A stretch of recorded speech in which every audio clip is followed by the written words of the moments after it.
Welcome to Suman TV. నేను మీ నవీన్. ప్రస్తుతం మనతో celebrity homeopathy expert doctor Chetan Raju garu ఉన్నారు. హాయ్ సార్, నమస్తే అండి. నమస్తే సార్. సార్, మనం చాలా వరకు కూడా నా ఇంటర్వ్యూలు అన్నీ కూడా నిలబడే ఉంటాయి, సో ప్రాక్టికల్గా ఉంటాయి. నాకు ఒక్కోసారి డౌట్ వస్తుంది, మీలాంటి డాక్టర్లతో ఇంటర్వ్యూలు చేస్తా ఉన్నాను, ఎక్కువ నిలబడి చేసేటప్పుడు మోకాలు నొప్పి తీస్తూ ఉన్నాయి. ఇది నార్మల్ మోకాళ్ళ నొప్పులా, లేదు అని అంటే ఆస్టియో ఆర్థరైటిస్ అని చెప్పేసి మనం వింటూ ఉంటాం. అంటే దానికి దీనికి డిఫరెన్స్ ఏంటి? ఒకవేళ ఆస్టియో ఆర్థరైటిస్ సింటమ్స్ ఏముంటాయి సార్? ఈ చూసే వాళ్ళకి కూడా ఇప్పుడు ఒక క్లారిటీ వస్తుంది, వాళ్ళకి కూడా నార్మల్ మోకాళ్ళ నొప్పులు ఉన్నాయా లేదంటే ఆస్టియో ఆర్థరైటిస్ ఉన్నాయా? ఇప్పుడు జనరల్ గా ఎవరికైనా మోకాలు నొప్పి అంటే ఏం డౌట్ వస్తుంది? ఆస్టియో ఆర్థరైటిస్ అనేసి డౌట్ వస్తుంది.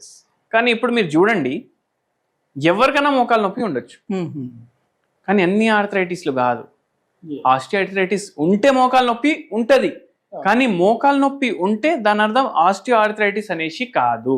ఓకే, సింపుల్ గా చెప్పాలంటే పోరలు ఆడుకుంటారు గల్లీలా, ఒకడు పడిపోతాడు, మోకాల మీదనే దెబ్బ తాకుతుంది. ఇప్పుడు మనకి మోకాలు నొప్పి ఉంటుందా? ఉండదా? ఉంటది కదా. అంటే దాని అర్థం ఏంది? ఇంజురీ వల్ల కూడా మోకాల్లో నొప్పి ఉంటది. ఇప్పుడు మీకు తెలియదు మోకాలు నొప్పి ఎందుకు అవుతుంది, జస్ట్ స్టార్ట్ అయింది, వారంలో తగ్గిపోయిందంటే దాని గురించి మీరు మర్చిపోండి. కానీ వారంలో తగ్గలేదు, 15 రోజుల నుంచి అవుతుంది, 20 రోజుల నుంచి అవుతుంది, 2-3 నెలల నుంచి అవుతుంది, కానీ వేరే వాళ్ళు ఉంది. అప్పుడు మీరు ఏం చేస్తారు? ఏముంది, నడిచిపోతున్నాం కదా, నడిచిపోతుంది పని అనేసి అనుకుంటారు. కానీ ఇప్పుడు ఒకటి గమనించండి, ఇప్పుడు ఈ మెట్లు ఎక్కుతారు కదా, మెట్లు ఎక్కినప్పుడు మీరు ఒకసారి ఆలోచించండి, మీ వయస్సు 40+ ఉంది, మీరు 45+ ఉన్నారు, మీ గర్భసంచి దీపించుకున్నారు ఏదో అండర్లైన్ రోగం వల్ల, మీకు షుగర్ ఉంది, బీపీ ఉంది, థైరాయిడ్ ఉంది. అప్పుడు కూడా ఏమైతుంది? మీకు బరువు ఎక్కువ ఉంది, ఒబెసిటీ ఉంది, ఇవన్నీ ఉంటే మోకాలు నొప్పి ఆస్టియో ఆర్థరైటిస్ వస్తుంది అనేసి మనం అనుకోవచ్చు. ఇవన్నిటికన్నా జెనెటిక్ ప్రీడిస్పోజిషన్ అంటే వంశపారిపరంగా మీకు ఉంది అంటే కూడా రావచ్చు. ఓకే, మీరు ఏం చేస్తున్నారు? మీరు మెట్లు ఎక్కేటప్పుడు ఈ కాళ్ళు ఉంటుంది కదా, మీరు అబ్జర్వ్ చేయండి, కొందరు ఎట్లా ఎక్కుతారు మెట్లు, ఇట్లా పెట్టి ఇట్లా అమ్మయ్య అనేసి ఎక్కుతారు ఒక్కొక్క మెట్లు. మీరు అమ్మయ్య అనేసి అంటలేరు, కానీ మీరు ఏం చేస్తున్నారు? అట్లా ఒక కాలు మీద జర సపోర్ట్ పెట్టుకొని ఎక్కుతున్నారు. అయితే మీకు స్టార్టింగ్ స్టేజెస్ లో ఉండొచ్చు. మళ్ళా సెకండ్ ఏంటంటే, ఇప్పుడు మీరు నిల్చుంటున్నారు ఇట్లా, ఇప్పుడు ఇట్లా 2 కాళ్ళ మీద మీరు బరువు చేస్తే మీకు ఏమైతుంది? ఒక్క కాళ్ళలో నొప్పి స్టార్ట్ అవుతుంది. మీరు అప్పుడు ఇట్లా జర కుంటుకొని నిల్చుంటున్నారు, అప్పుడు వేరే కాళ్ళలో జర రిలీఫ్ అవుతుంది, ఈ కాళ్ళలో మళ్ళీ ఎక్కువ అవుతుంది, మళ్ళీ ఈ కాళ్ళ మీద మీరు బరువు వేస్తున్నారు, ఇట్లా మెల్లగా పెయిన్ స్టార్ట్ అవుతుంది. ఇది 3 months కన్నా ఎక్కువ ఉంది అంటే మీరు డాక్టర్లని కలవండి. ఓకే, వాళ్ళు మీకు అవసరం ఉన్న టెస్టులు చేస్తారు.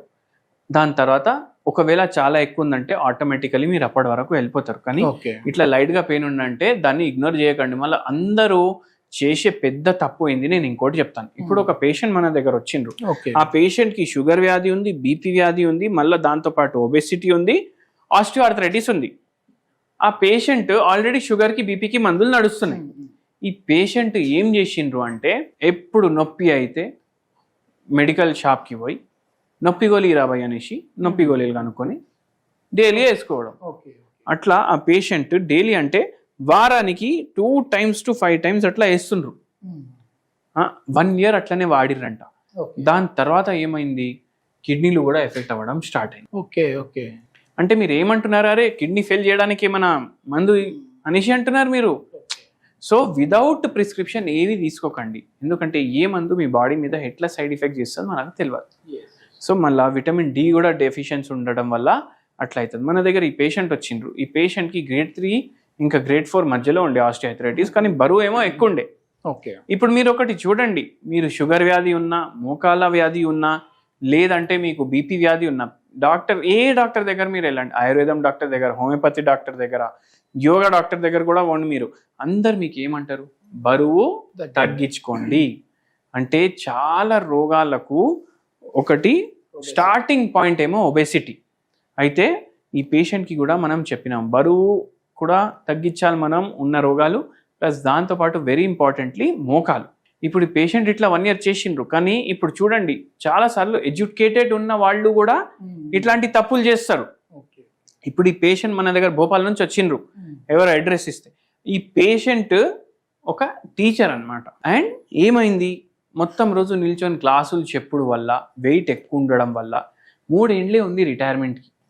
పిల్లలేమో బయట ఉన్నారు, అరే ఇంకా ఎన్ని రోజులు చేస్తావు, వచ్చి మాతో ఉండిపో అంటే, లేదు నా సర్వీస్ ఉంది, నేను కంప్లీట్ చేసి వస్తాను. దాంట్లో బరువు ఎక్కువ ఉంది, మొత్తం రోజు నిల్చొని పాఠాలు చెప్పడం వల్ల మోకాలేమో పాడైంది. మోకాలు పాడవుడు వల్ల ఏమైంది, ఇట్లా ప్రాబ్లం అయింది. అయితే అందుకే బరువు ఎక్కువ ఉండి అంటే మీ మోకాల మీద కూడా ఎక్కువ బరువు పడుతుంది. మోకాల మీద ఎక్కువ బరువు పడ్డదంటే ఆటోమేటికలీ ప్రాబ్లం అవుతుంది. ఈ ట్రక్కులు ఉంటాయి కదా, అవును సార్, ట్రక్కులు ఇవి ఏం చేస్తాయి, గూడ్స్ ఒక్క కాడికి ఇంకొక అడిగి తీసుకొని పోతాయి. ఒక్కొక్కసారి అవి పల్టీలు కొడతాయి, అవునా కదా. టర్లింగ్ల మీద ఎందుకు కొడతాయి పల్టీలు? వెయిట్ ఎక్కువ ఉండడం వల్ల. అన్ని ట్రక్కులలో ఓవర్లోడ్ ఉంటాయి. అవి ఏమైతే తిరుగుడు అప్పుడు పడిపోతాయి. మీరు చూడండి, మోకాల నొప్పులతో ఉండేటప్పుడు నడిచేటప్పుడు కాంప్లికేషన్, సింపుల్ కాంప్లికేషన్ చెప్తా. ఏమవుతుంది, ట్రీట్మెంట్ తీసుకుంటే ఏమవుతుంది, తీసుకోకపోతే ఏమవుతుంది, సింపుల్ కాంప్లికేషన్ చెప్తా మీకు. మనుషులు జర నడిచినప్పుడు కూడా ఇట్లా అయి నడుస్తారు. కొందరు డక్ వాక్ చేస్తారు, దాంట్లోనే నడుచుడు, దాంట్లోనే పడిపోతారు వాళ్ళు. బ్యాలెన్సింగ్ అంటే అంత బరువు సపోర్ట్ చేయదు మోకాలు, అట్లా అవుతుంది. ఈ పేషెంట్కి మనం మందులు ఇచ్చినాక ఆపరేషన్ లేకుండానే మోకాల నొప్పులు తగ్గించినాము, మంచిగా అయిపోయింది పేషెంట్కి. ఒక హోమ్ రెమెడీ కూడా చెప్పినాను. మోకాల నొప్పికి ఒక మంచి హోమ్ రెమెడీ, ఆస్టియో ఆర్థరైటిస్ ఉన్నా, రుమటాయిడ్ ఆర్థరైటిస్ ఉన్నా మీ అందరికీ పనికొస్తుంది. మీరు చేసి చూడండి, కొద్దిగా రిలీఫ్ ఉంటుంది మీకు. ఓకే, రిలీఫ్ ఉంటుంది. పూర్తిగా దీంతో తగ్గిపోతుంది అని నేను అంటలేను, కానీ కొంచెం రిలీఫ్ ఉంటుంది. ఏం చేయాలి, ఏం చేయొద్దు, కప్పు వాటర్ గరం చేసుకో. గరం వాటర్ చేసుకునేటప్పుడు ఈ వాటర్ బాయిల్ చేసేటప్పుడు మీరు ఏం చేయాలంటే దీంట్లో తేజ్ పత్తా ఉంటుంది, అది కూడా బాయిల్ చేయాలి.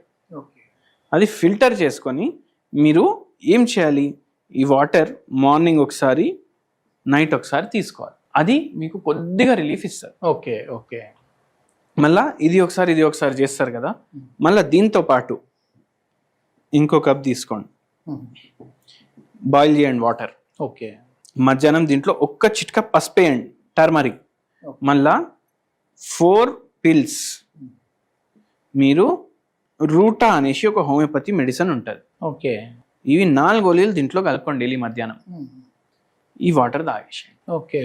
ఇది ఏ పొటెన్సీ 0/9 అయితే సైడ్ ఎఫెక్ట్ ఉండదు మనకు దీంతో. ఇది కూడా మనకు రిలీఫ్ మాత్రమే ఇస్తుంది. మళ్ళీ ఏంది హోమియోపతితో పూర్తిగా తగ్గుతుంది అనేసి అంటారు, ఇది ఓన్లీ రిలీఫ్ అంటారు. అంటే మనం మనిషికి మందు ఇచ్చినప్పుడు పూర్తిగా తగ్గుతుంది. అంటే ఏంది, మీ బాడీ, మీ ప్రకృతి, మీ కాన్స్టిట్యూషన్ ఇవన్నిటిని చూసి మనం అందిస్తాం. అప్పుడు ఏ రోగం ఉన్నా హోమియోపతి తోటి తగ్గుతుంది అన్నమాట. ఇది రిలీఫ్ కోసం మీకు. ఇది మొత్తానికి ఏంటంటే సర్జరీ వరకు కూడా వెళ్ళాల్సిన పని లేకుండానే మనం హోమియోపతిలో ది బెస్ట్ మెడిసిన్స్ ఉన్నాయంటారు మోకాల నొప్పులు తగ్గించుకోవడం కోసం. Okay, thank you sir, thank you.